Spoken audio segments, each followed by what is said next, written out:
Oi, humanidade amada! A gente está aqui em Ouro Preto para falar de uma das principais revoltas do período colonial, a Inconfidência Mineira ou a Conjuração Mineira. Vamos entender um pouquinho dos motivos, os agentes da revolta, o desenrolar e também a construção da imagem do mito de Tiradentes. A revolta acontece em 1789 aqui em Ouro Preto, que na época tinha o nome de Vila Rica. Mas para a gente entender um pouquinho da revolta, a gente tem que entender um pouquinho do ciclo do ouro.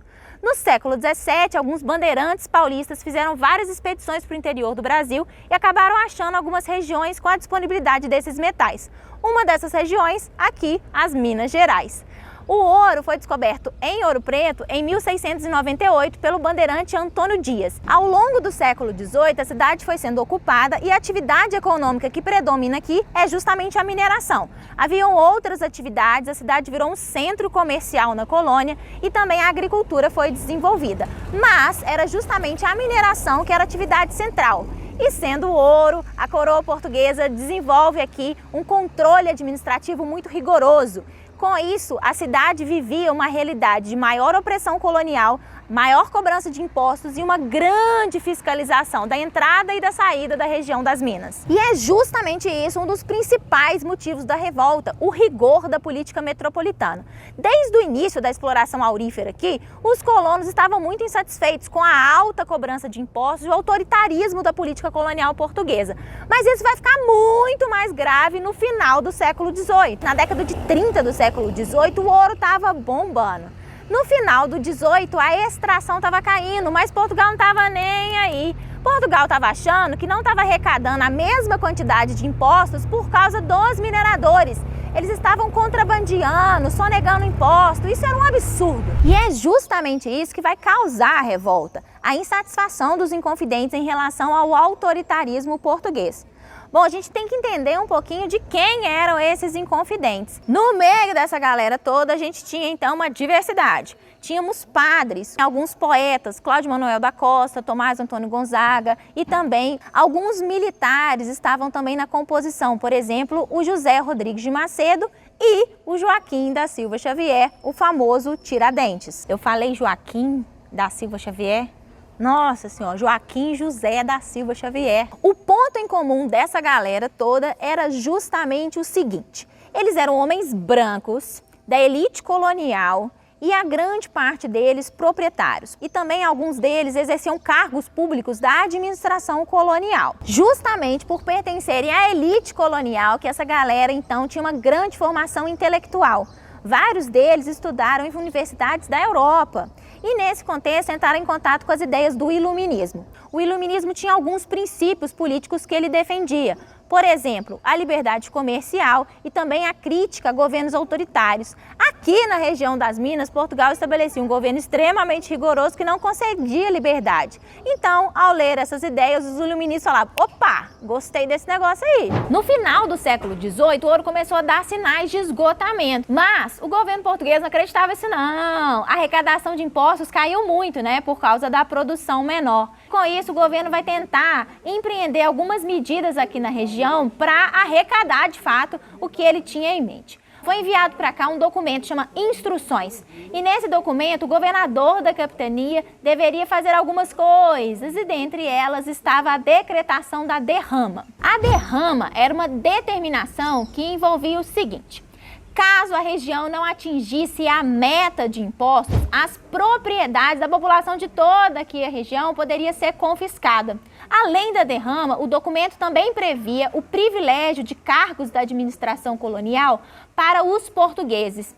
Lembra da elite colonial, que eram justamente os inconfidentes? Esses caras perderam cargos que ocupavam aqui e ficaram putos. Conversas, fofoquinhas de ruptura com Portugal já existiam aqui bem antes de 1789.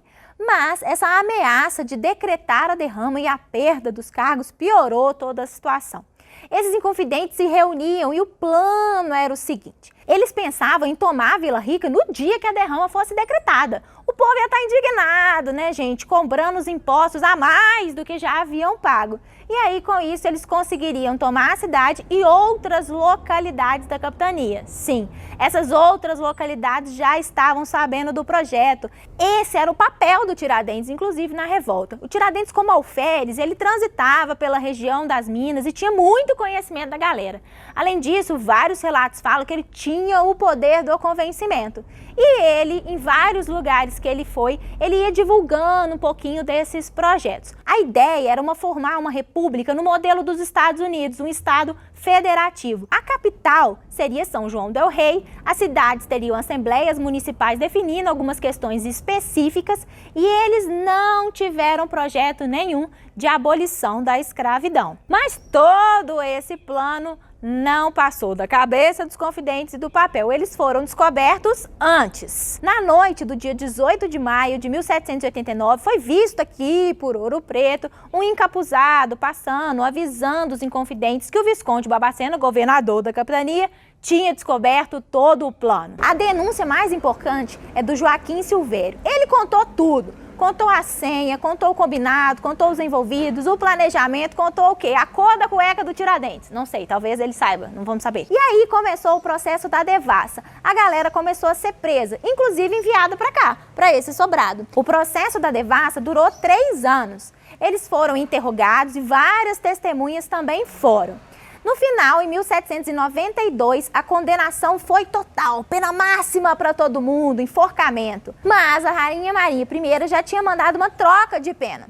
As pessoas que tinham sido envolvidas e que tinham falado publicamente barbaridades da coroa portuguesa deveriam sim receber pena máxima. Mas os outros foram degradados para outros lugares do Império. E realmente só o Tiradentes vai ser enforcado em praça pública no Largo da Lampadosa, lá no Rio de Janeiro, em 21 de abril de 1792. Muita gente acha que foi só o Tiradentes o morto dos inconfidentes, né? Não, o Cláudio Manuel da Costa, lá em 1789, foi encontrado morto também na cela. Mas por que a gente então só sabe do Tiradentes? Isso tem tudo a ver com a proclamação da República e 100 anos depois da Inconfidência.